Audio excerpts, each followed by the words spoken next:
Pinag-aaralan ng Department of Agriculture na ibenta na rin ang Kadiwa Rice sa ilang supermarket at convenience stores. Kasama sa mga planong ibenta ang 29 pesos kada kilong bigas, 36 pesos na sulit rice at 38 pesos kada kilong rice for all.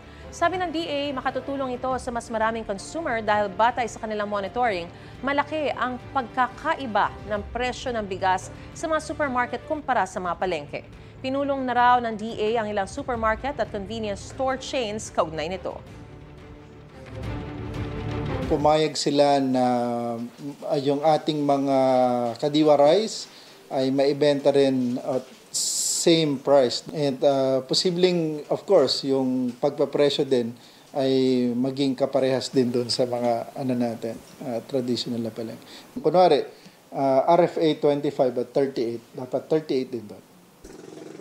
Kaugnay naman sa pagsusulong na magdeklara ng food security emergency, sinabi ng DA na hinihintay pa nila ang kopya ng resolusyon mula sa National Price Coordinating Council.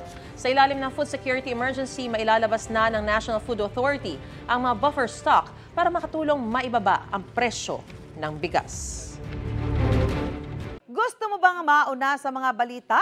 Mag-subscribe na sa GMA Integrated News sa YouTube at tumutok sa unang balita.